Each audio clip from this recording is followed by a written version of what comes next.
Namaste, my dear brothers and sisters. The love and blessings of the Mother and Sri Aurobindo to all of you from Sri Aurobindo Ashram Delhi branch. We'll now go to today's topic, which is two major endocrine glands, the thyroid and the adrenals. Every other person is these days talking about the thyroid because either we or someone closely known to us has developed symptoms of hypothyroidism.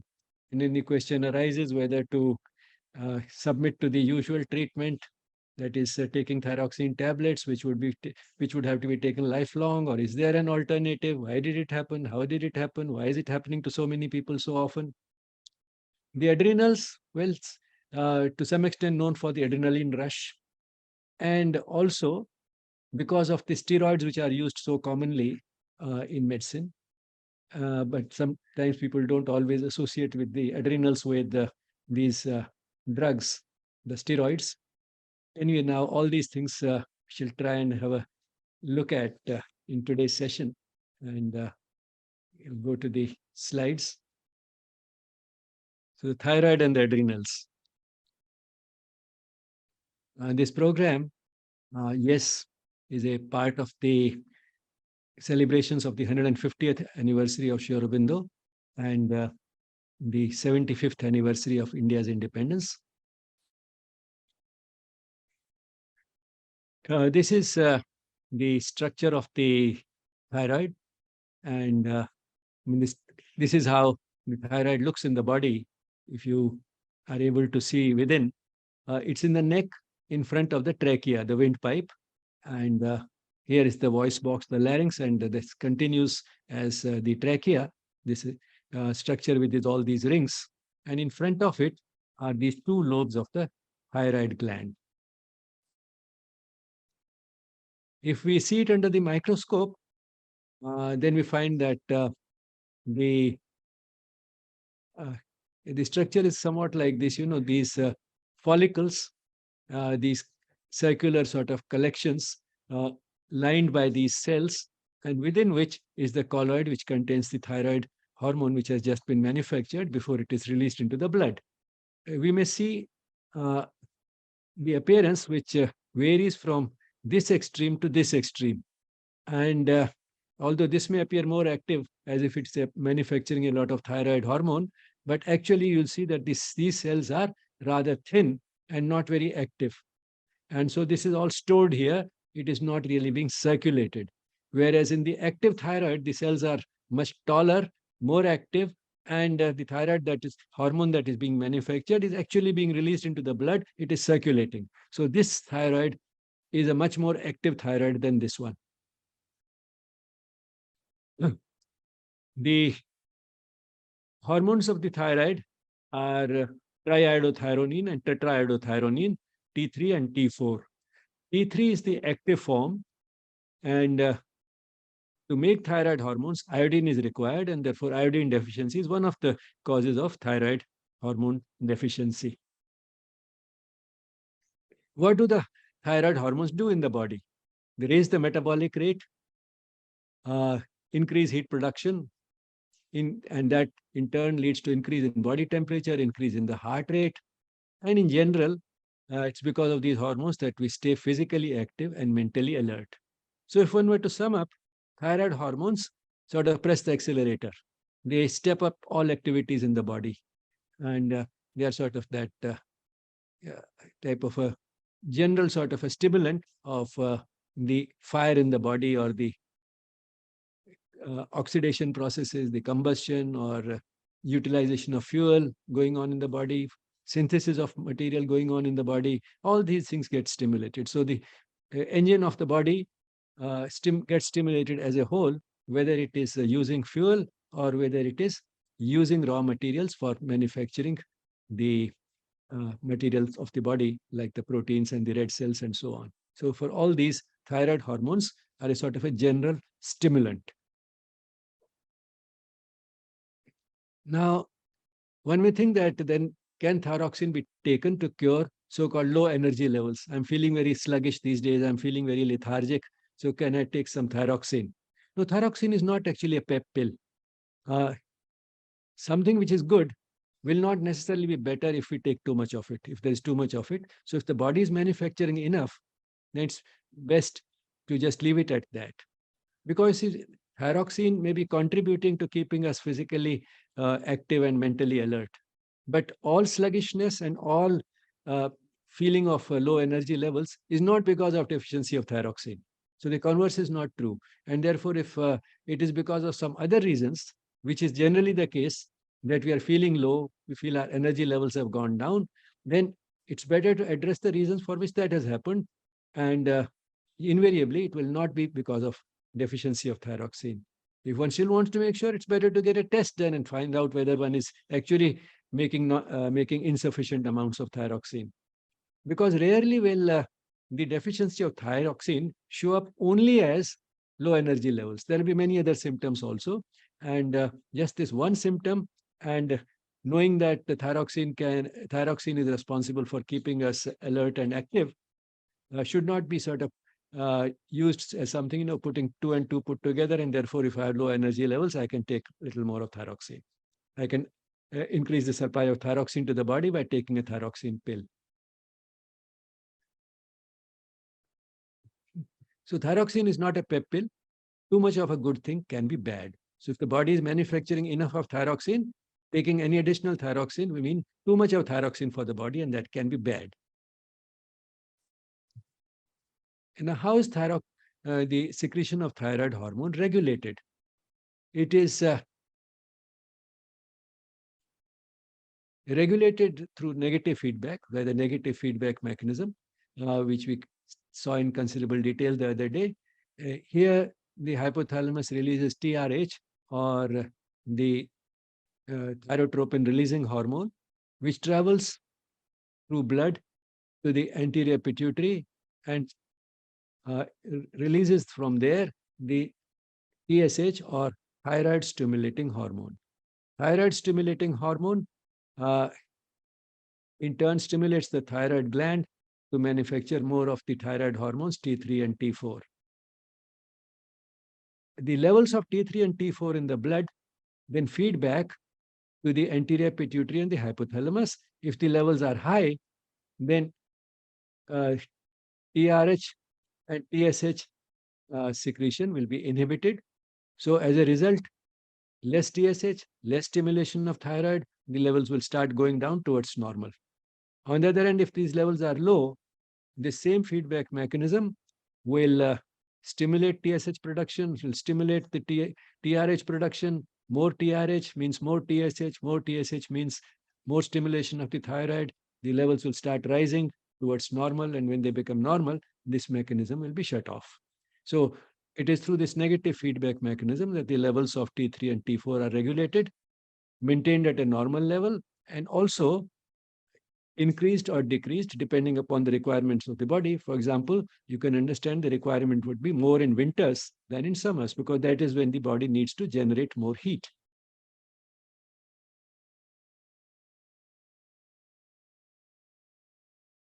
Hypothyroidism may occur in children, even in newborn children, where it may be because of iodine deficiency or because of thyroid antibodies finding their way from the mother's blood into the baby when the baby is in the mother's womb. So how does a child who is born with thyroid deficiency uh, look, and how can we know that this child has hypothyroidism? It is generally overweight at birth, feeds less, sleeps more. It has a large tongue, and because of the large tongue, the breathing is noisy and the cry is hoarse. The child is generally constipated and dull and inactive, and as it grows up, it shows growth retardation and mental retardation. And since the brain grows maximally during the first few years of life, uh, and thyroid hormone is required for normal development of the brain, uh, the earlier we detect it, the better, because if the brain does not develop properly during the first 1 or 2 years, it's difficult to catch up on that. Physical growth one can catch up on, but mental development, it's difficult to catch up on. It develops maximally during a certain time window. And therefore, the earlier we detect it, the better. And if it is iodine deficiency in that region, in that part of the world. And many areas in our country have iodine deficiency. But then luckily, I mean, we don't see much of it now because of iodization of salt. But when it was more common, then this was a major problem because iodine deficiency would affect not only adults but also the newborn children. Luckily, I mean, this problem is now not a major problem anymore because of iodization of salt.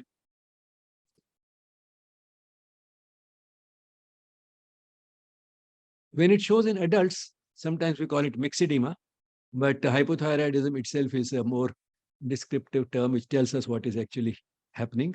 And the commonest cause is autoimmunity. That is the person forming antibodies against some components which are important for the synthesis of the thyroid hormones. So because of that, the person cannot manufacture enough thyroxine. And it shows up through a variety of symptoms. Not all of them may be present in everybody, but some of these put together point in that direction. Because the person is not burning fuel at the normal rate, the person may start putting on weight. And the person may also develop a swelling in the neck, the goiter. And that happens because if the thyroid hormone levels are low, through the feedback mechanism, it will stimulate the uh, production of the TRH in the hypothalamus, TSH in the anterior pituitary. And if TSH levels go up, they stimulate the thyroid to grow. So it grows in size, but in spite of the growth in size, it may not be able to manufacture enough thyroxine. So this growth in the size of the thyroid is a body's attempt to compensate for the low thyroxine levels, in the hope that a bigger thyroid will be able to manufacture enough of thyroxine. But that may not happen. And in a person who has hypothyroidism, that is what is happening. Even this bigger thyroid is unable to uh, manufacture enough thyroxine. So the person may have a goiter, but then the person may not have a goiter. It's not necessary that the person may have a goiter. So, but this can be one of the things that can be there. Goiter is just a swelling in the neck because of enlargement of the thyroid.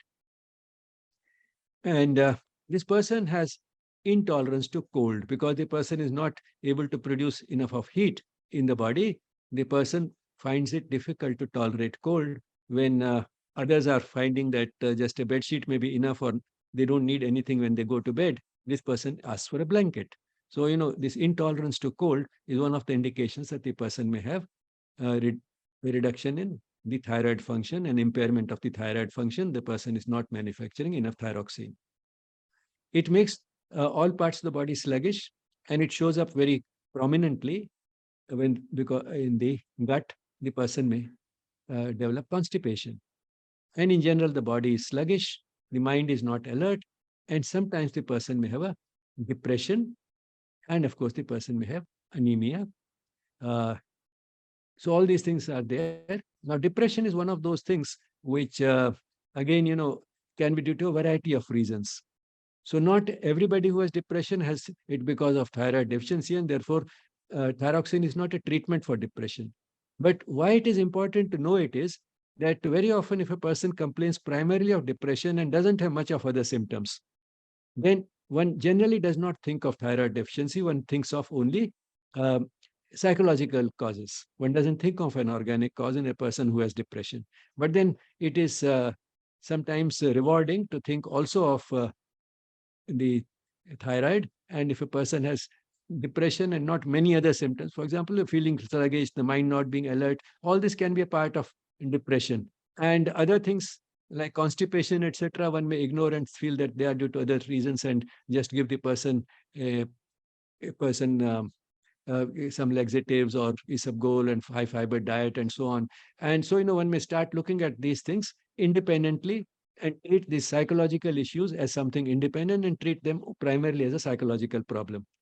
And therefore, it's important that while one should not take thyroxine as a treatment for depression, if a person is depressed, it may be worthwhile getting also the thyroid tested. Can hypothyroidism be due to thyroid antibodies? In fact, that is the commonest cause of hypothyroidism, and classically it has been called Hashimoto's thyroiditis. Now, let's have a look at the interpretation of some of these lab reports. If the person has a normal T3, T4, and TSH, everything is normal, then naturally the person is healthy and there's nothing to be done. If the person has normal T3 and T4 but high TSH, now this is a tricky situation whether to do something or not, because the so far as thyroid function is concerned, it is normal because the T3 and T4 levels are normal. But the TSH is high. What it means is that there's a tendency towards impairment of thyroid function. A person's thyroid is not up to the mark. It is left to itself. Probably it will not manufacture enough of thyroid hormones. But because of the negative feedback mechanism, this person is uh, producing more TSH, and these high levels of TSH are succeeding in stimulating the thyroid gland to produce the normal quantities of T3 and T4, which means a lazy horse, but when whipped by TSH, it's still able to run quite fast. So normally it is lazy and it is unwilling to run. It's just walking. You want it to run, you whip it, and then instead of walking, it starts running. So TSH is like that whip. Now, the third situation is low T3 and T4, but high TSH. Now, here again, the thyroid has become lazy. It's not manufacturing enough. And that's why through the feedback mechanism, the TSH levels have gone up. But even these high TSH levels do not succeed in achieving normal T3 and T4 levels. And which means that no matter how much you whip, if the horse is dead, it will not run. So here it's a dead horse, and therefore this whip is not working. So you can have all these types of findings, and this is how one can interpret them. Because the general public sometimes has a tendency to misinterpret. We think TSH is also something to do with thyroid. So have high TSH, maybe have excessive thyroid hormone. It's not excessive. It is generally high TSH, generally an indication of uh, depressed thyroid function, uh, not of a more brisk thyroid action. So high TSH is a compensation by the body for the inability of the thyroid gland to manufacture enough of thyroid hormones, generally collectively called thyroxine, the thyroid hormones. So the thyroid gland is unable to manufacture enough thyroxine, and the body is trying to compensate for it by producing more TSH in the hope that this stimulation of the thyroid by the TSH will be able to compensate for this uh, incompetence of the thyroid gland, or the antibodies to the thyroid antibodies. It will be able to compensate for that, and will be able to produce and will be able to achieve the normal levels of thyroxine in the blood. But so that's how this height the TSH in these people who have actually hypothyroidism. Now, what is the treatment for hypothyroidism? Once we know the cause, we can treat it. And the cause, at least the immediate cause, is a reduction in the levels of the thyroid hormone. So replace it, because a synthetic version of thyroxine called levothyroxine is available, and that can be given. It sold under several trade names, but the chemical name of the synthetic version of thyroxine is levothyroxine, and this can be given. And how long should it be given? Since we cannot be sure when the thyroid gland may start working again, and we don't have any sure, predictable way of making a thyroid which has stopped working or it is not working enough, making it start working at the normal level again. We don't know how to sort of stimulate it artificially in such a way that now this thyroid, if it is damaged, it will get repaired. If there are antibodies, they will disappear, and the thyroid function will become normal. We have no predictable way of doing it. And we need thyroxine all the time, every day. And therefore, this has to be a lifelong treatment. Now, this is again important to understand, because after taking this, if the person starts feeling better, the person feels, now I become all right, now I can stop the drug. Now, this is not a drug. It's replacement for a substance which is normally manufactured by the body. And the body manufactures it every day, year after year, throughout our life. And therefore, if the thyroid gland itself is not manufacturing enough of this substance, and we have this convenience available of providing the same substance from outside, then just supplement it from outside so that one can have normal thyroid function. I mean, this will not be as perfect as the natural thing, and therefore one has to get tested repeatedly, say at least once in 3 months or so, because as the season changes, the amount of thyroxine required will be different, and therefore the dose might have to be altered according to the season. So therefore, testing has to be done. In the body, in the natural state, it happens automatically. But when one is giving from outside, you are giving a fixed dose. And that fixed dose is not probably the best thing. And therefore, at least some modulation can be achieved by doing a test every 3 months as the season would be changing. And so one would know whether the existing dose is giving us too much of thyroxine in the blood or too little of thyroxine in the blood. So one can adjust the dose depending upon the results of the tests. So levothyroxine is the treatment, and it has to be continued lifelong.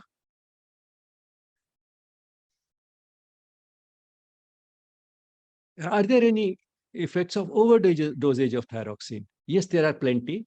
And some of these you can predict on the basis of the actions of the thyroid hormone that we have seen. The person may have a pain in the chest, or that's because the heart is beating too fast and the requirements of the body have gone up. The oxygen consumption has gone up. The metabolic rate has gone up. And the heartbeat may be rapid and irregular. And the person may have tremors, shaking of the limbs, and nervousness, anxiety, and irritability. Instead of depression and listlessness, the person has anxiety and irritability. The person finds it difficult to fall asleep uh, because of this excessive activation of the body. There may be shortness of breath, excessive sweating, and some of these can be life-threatening. Some of these effects can be life-threatening. And for more, one can go to this site. The link is given here in this slide. One can go to this, which gives more about it. So some of these can be life-threatening. And therefore, overdosage, while we are just replacing something made in the body, because we are not able to do a perfect job so far as the quantity is concerned, it's better to be careful and not take too much of it, and do it under medical supervision, getting the thyroid test done at least once in 3 months or so.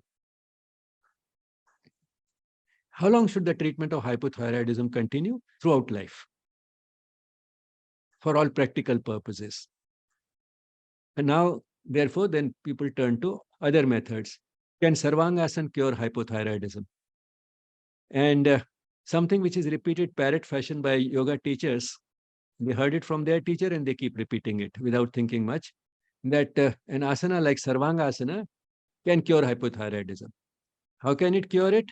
Because you bend the neck so much that the thyroid hormone gets squeezed. And then to make it more flowery, they may say it increases the blood flow to the thyroid and so on and so forth. It massages the thyroid, it releases the thyroxine, and therefore you get cured. Now, thyroid hormone is not a bag of thyroxine that you just press it and release some and then you get cured. It doesn't happen. If it was that easy, nobody would be taking treatment for thyroid. Sometimes they say, well, not only this, if you add another 5 asanas, then it will be able to do it. Yes, it will give us better health, all right. And just as any other person can benefit from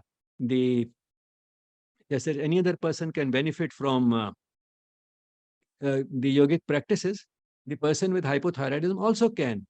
While continuing to take the treatment in the form of thyroxine pills, the person can also start doing all the yogic practices. The person in general will become more healthy, but not in the hope that the person will be necessarily able to, necessarily. I'm not saying that uh, reversal cannot take place. Everything in the body can be reversed. There are very potent self-healing mechanisms in the body, but there is a lot of work to be done for that, which is far more difficult for most people to do than to take a pill every day.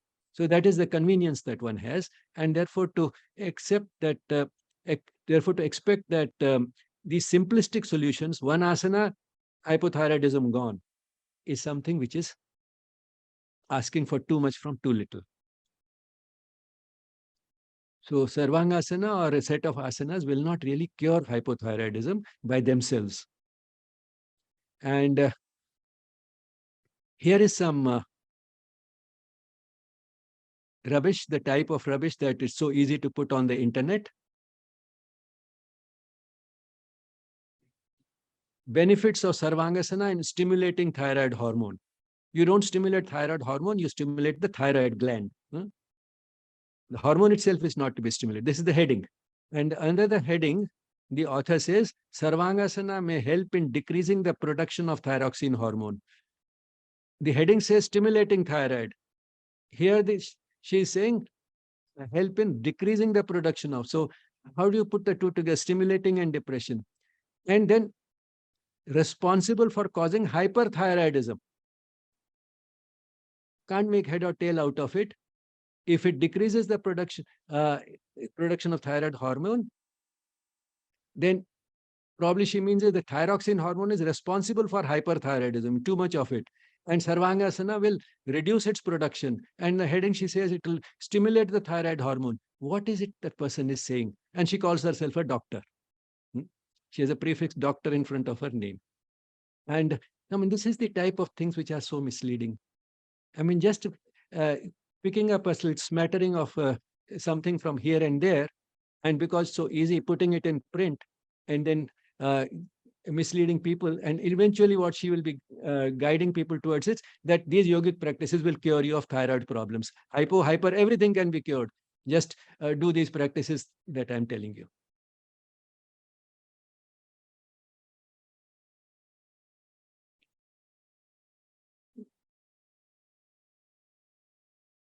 Now, Ayurveda, similar to yoga, again, Ayurveda and other traditional systems of medicine, they do have something worthwhile to give. It can be beneficial in stimulating and giving us better health in general. For example, Ayurvedic Dincharya. If the person feels inspired to follow the Ayurvedic Dincharya, which is a much healthier lifestyle than the person might have been practicing earlier, it is the person will have a better health. But to expect that it will cure without the necessary amount of work, which can be beyond the capacity of an average person, is asking again for too much from too little. Now, this is something a good teacher should not do. I discovered this, because even with my limited experience, dealing with people who have been coming to me with lifestyle diseases for the last 20 years, when and this integral health clinic was initiated at the All India Institute of Medical Sciences, I've felt that there is quite a bit of association between a variety of lifestyle diseases, and initially a combination of some of these, like overweight, high cholesterol levels, cardiovascular disease, diabetes, was clubbed under what was called metabolic syndrome X. And there was a fair amount of sort of biochemistry known to show why this cluster of diseases tends to occur together. But gradually, one finds that there are more and more associations coming with other diseases. And I tried to look up on the internet today whether some documentation on this exists.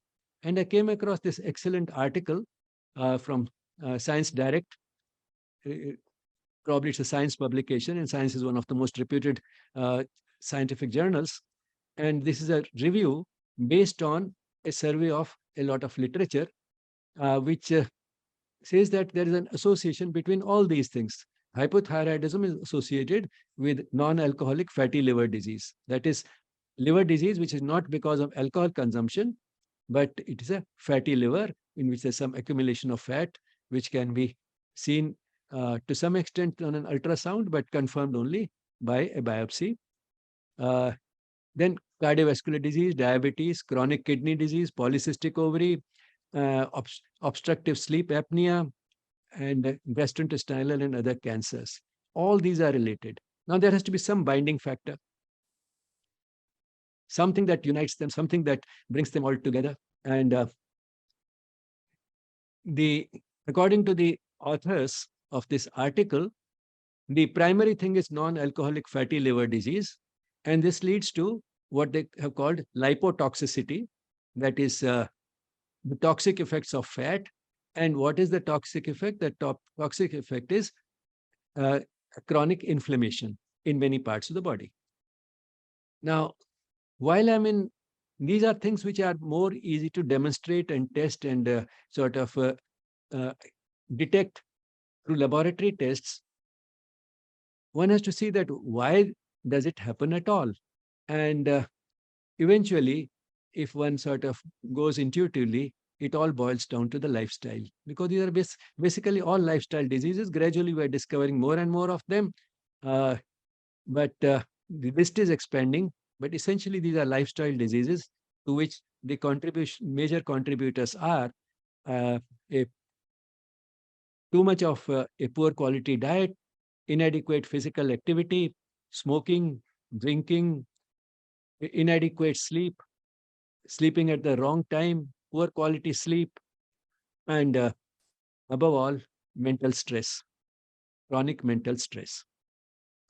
Now, these are the sort of basic components of the unhealthy lifestyle, which are generally manifesting first as overweight and then through a few other diseases. Not everybody will get all these, but then they seem to be associated, uh, not just as a coincidence, but through a cause effect relationship, all being the result of an unhealthy lifestyle.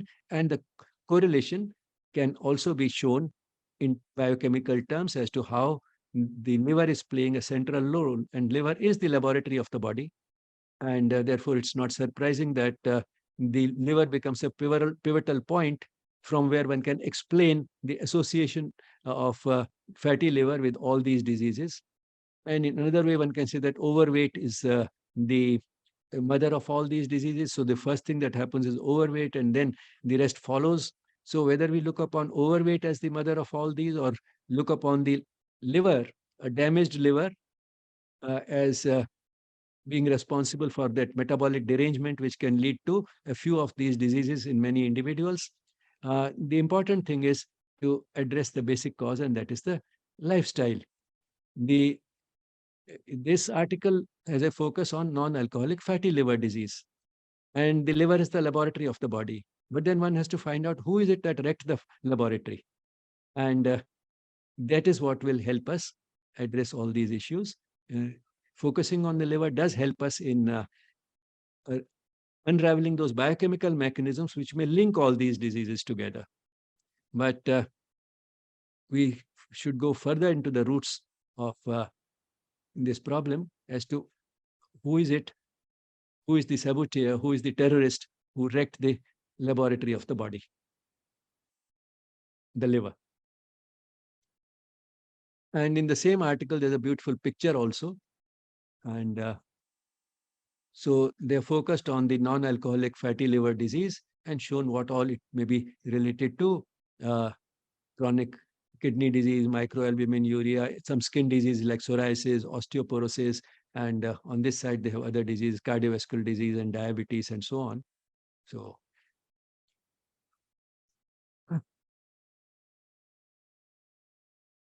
now, since thyroxine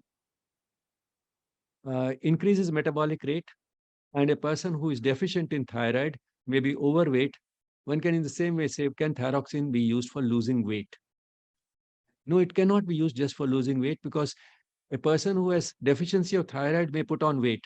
But the converse is not true. Anybody who has put on weight, it is not because of deficiency of thyroxine, and doesn't have to be given thyroxine as a weight losing pill. Can it be used for depression? No, it cannot be used for depression, because again, depression can be due to a variety of reasons. A person who has deficient thyroid may have depression, but many people may have depression without any deficiency of the thyroid hormone. So thyroxine is not for overcoming laziness or fighting depression or losing weight. Thyroxine can have serious interactions with other drugs and life-threatening side effects.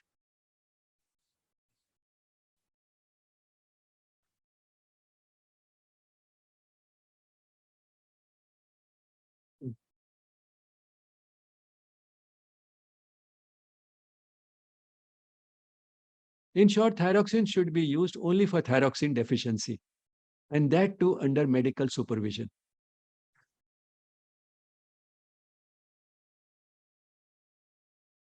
Now we go to the other side of it, hyperthyroidism, thyroxine excess. The gland in the body becoming overactive. Uh, this would lead to heat intolerance instead of cold intolerance and a high cold tolerance. That is, the person will not feel cold even when it is very cold and everybody wants woolens. This person does not.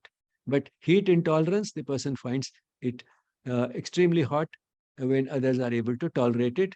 Will have excessive sweating uh, because the person is genuinely producing more heat, and that's why the heat intolerance and excessive sweating.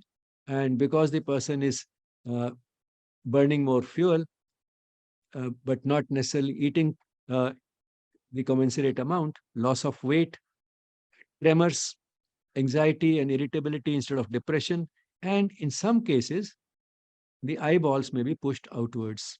So that is what has been shown here, but this is not a necessary accompaniment of hyperthyroidism.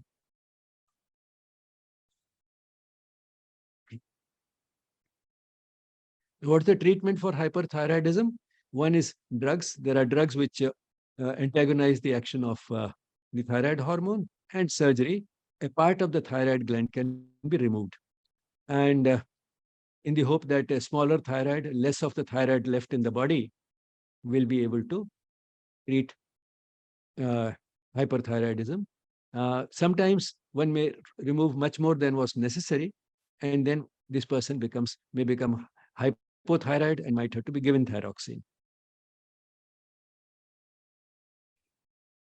Now we come to the enlarged goiter, or now enlarged goiter may be because of hyperthyroidism. The goiter has become bigger, and the thyroid gland has become bigger. That is what has given a swelling in the neck, and this bigger thyroid is manufacturing more of thyroxine, and therefore the person has got hyperthyroidism.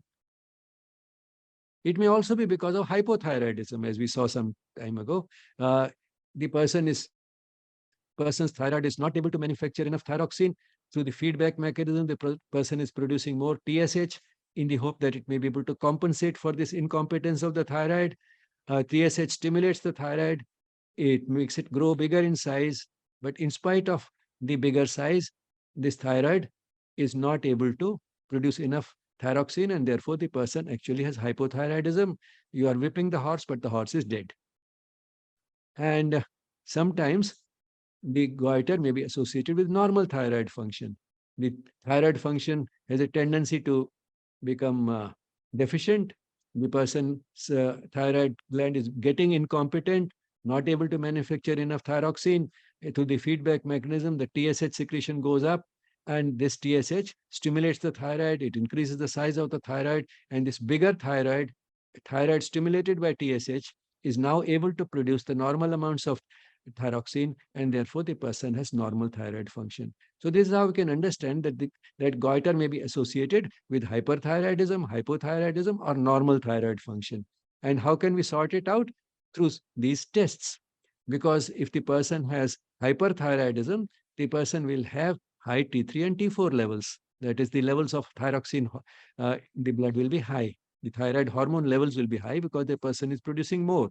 And these higher levels may feed back to the uh, anterior pituitary, and therefore TSH levels may in fact be low. Normal thyroid function, the function is normal, therefore because the T3 and T4 levels are normal, but the person has a tendency to become hypothyroid, that is stimulating the production of TSH. So there's high TSH, and it is because of this high TSH that this somewhat incompetent thyroid is also able to produce the normal amounts of thyroxine.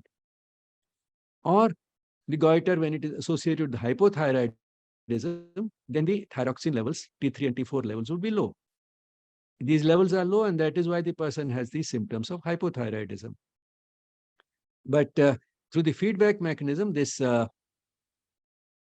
levels are feeding back to the anterior pituitary, leading to production of more TSH. This high TSH is trying to stimulate the thyroid, but this whip is not working because the horse is dead. And therefore, in spite of high TSH, T3 and T4 levels remain low. So this is how, to some extent, we can sort out what the goiter is due to through these tests. Now we switch gears, we go to the adrenal glands. Adrenal glands are called adrenal because they are sitting on top of the kidneys. Their position here is incidental. Uh, it's not that the functions are necessarily related. Of course, everything in the body is interrelated, but this proximity does not make them more interrelated than if the adrenals were somewhere else in the body. Further, within the adrenals itself, if we cut them open, we have two major layers, the cortex outside and the medulla within. And the cortex and the medulla are further again two organs independently in a way, uh, and they just happen to be together. The hormones of the adrenal cortex are aldosterone, which we briefly talked about while talking about the kidney. It increases the reabsorption of sodium and therefore also the reabsorption of water, but it increases the secretion or loss of potassium in the urine. So it's an important regulatory hormone, and that is produced by the adrenal cortex. Cortisol is our stress hormone, but then it is not only in stress, it is produced also otherwise normally every day, and it has important functions. In a way, we are going through some sort of a stress, which means our physical activity, etc., every day, and therefore you find that there's a diurnal variation. When we are more active during the day, the levels are higher than at night, and so on. So the cortisol has an important role in keeping us alive and giving us normal bodily functions. Androgens, male hormones, but found both in men and women, and they have functions there. And so the source of male hormones in women is this adrenal cortex. We'll talk about androgens when we go to the reproductive system. Aldosterone we have already talked about. Today we shall focus on cortisol. Then the hormones of the adrenal medulla, adrenaline and noradrenaline. And these again, functionally, they are a part of the sympathetic nervous system. So we'll talk about these when we go to the nervous system rather than now. So today our focus will be just cortisol. What does cortisol do in the body? It is our stress hormone. It raises the blood glucose level. And uh, normally it promotes protein synthesis, which means it helps us build the body and also raises blood glucose so that fuel is available. The preferred fuel of the body is available for being used for getting energy. And protein can be conserved for building up the body, to which also cortisol contributes by stimulating protein synthesis.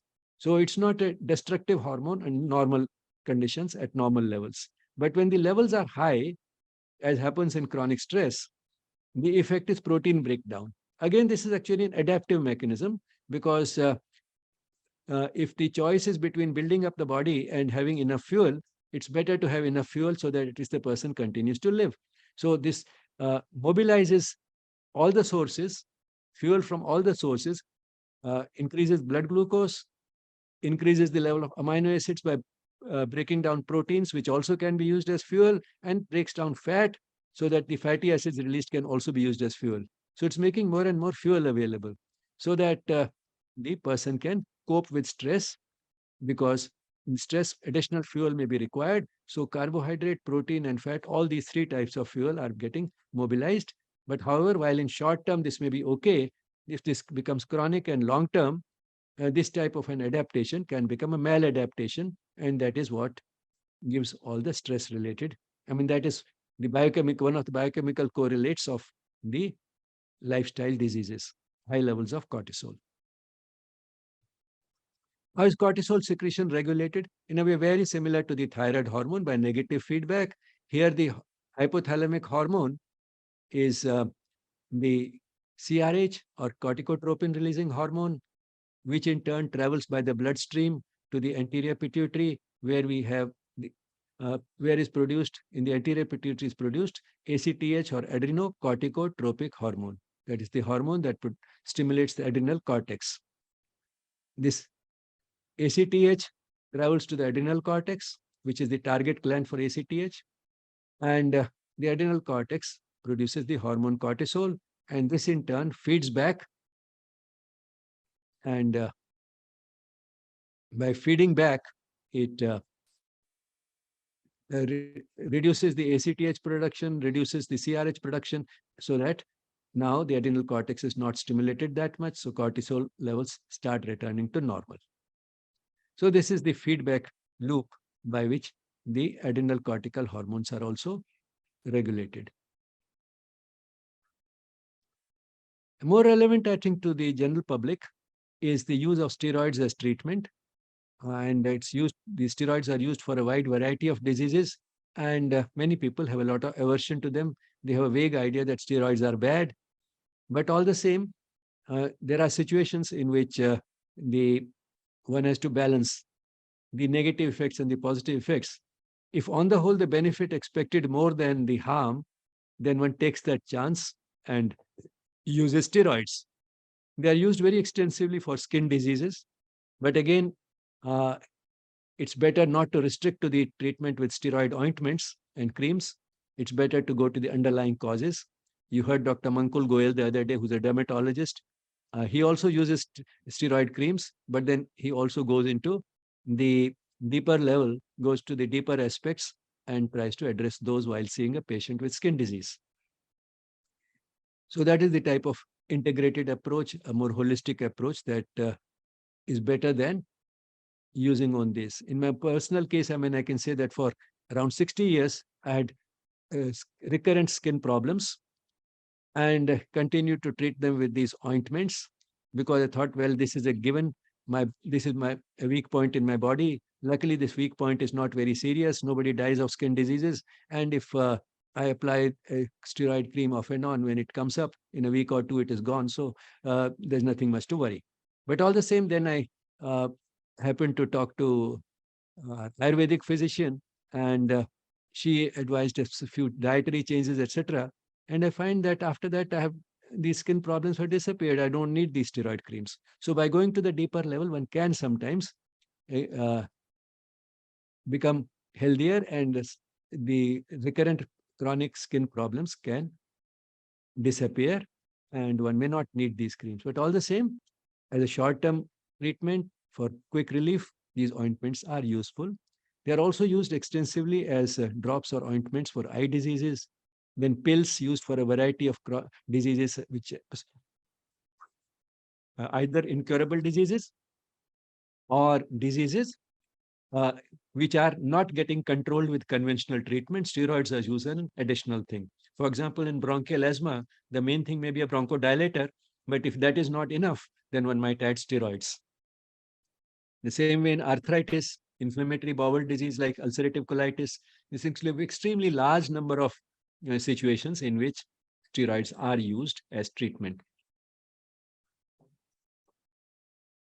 And they're useful because in general, they reduce inflammation. And all these situations, some sort of an inflammatory element is there. They suppress inflammation. Steroids suppress inflammation. And by doing so, they reduce the ferocity of the disease. And therefore, irrespective of the disease, the person feels better and feels better very quickly. So they provide quick relief in just about every disease. And that is the beauty of steroids. And the, and the hope is that once the disease has been controlled like this, it will remain controlled and one will be able to withdraw the steroids. But the fact is that steroids are only reducing the inflammation, reducing the intensity of the disease, the ferocity of the disease, making the person feel better irrespective of what the disease is, but actually steroids cure nothing. And not only that, because you have suppressed the disease, once the steroids have been withdrawn, there may be a rebound effect. The disease may return with a greater ferocity. It may return with a vengeance. But all the same, steroids do have a place, a limited place in the treatment of disease. Now, when they are used for more than a few weeks, side effects may also appear because we are using normal chemicals in abnormal doses. Cortisol is a normal product, and we use chemicals which are in action similar to cortisol, for example, prednisolone. Now, these are chemicals which are similar to cortisol.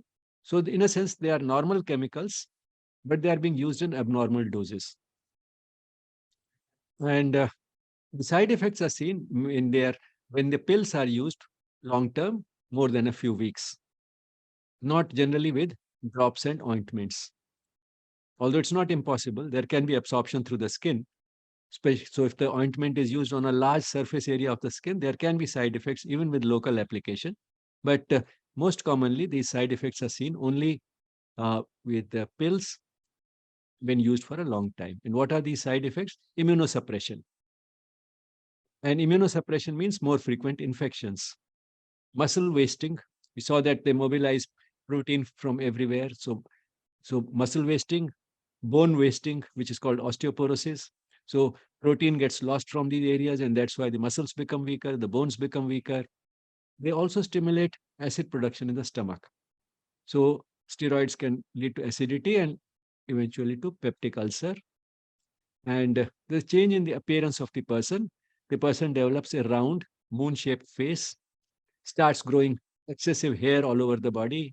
Even a woman taking steroids for on long term may develop uh, hair on her face. So there's a change in the appearance. The person puts on weight, particularly in the central parts of the body. So uh, the there's a fatty sort of appearance, but confined to the central part of the body. The limbs remain thin, the tummy becomes fat. So that is the type of change in the appearance. So fat tummy, a round moon-shaped face, hair on the face, even in a woman, excessive hairiness all over the body.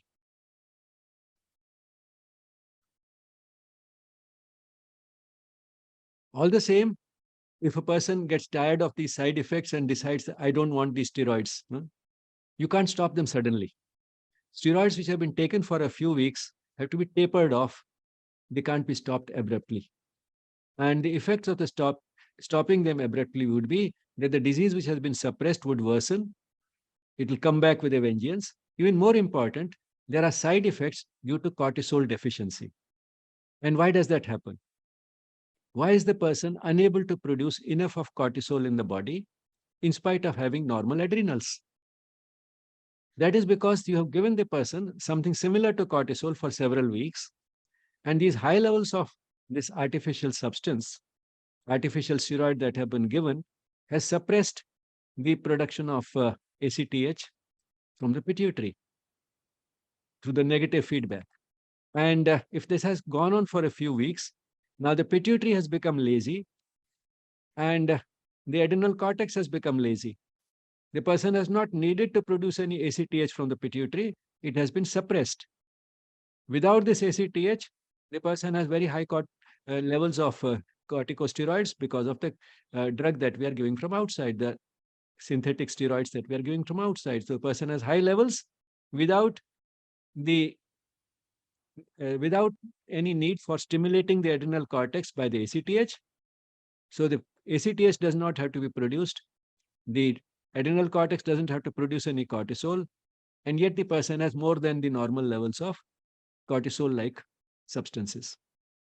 And if you withdraw it suddenly, these parts, the pituitary and the adrenals, have become lazy. They will take time to recover.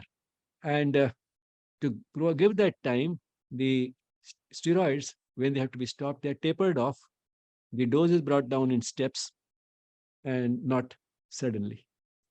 So why steroids are tapered off and not stopped suddenly is because of ACTH suppression. Because the anterior pituitary has been suppressed, high levels through the feedback mechanism have suppressed the pituitary for a long time, and it will take time for it to pick up. And because of ACTH suppression, the person will not be able to manufacture the normal levels of cortisol as soon as we stop the steroids, and therefore the steroids have to be tapered off. They should not be stopped abruptly. Suggested reading this popular book, The Human Machine,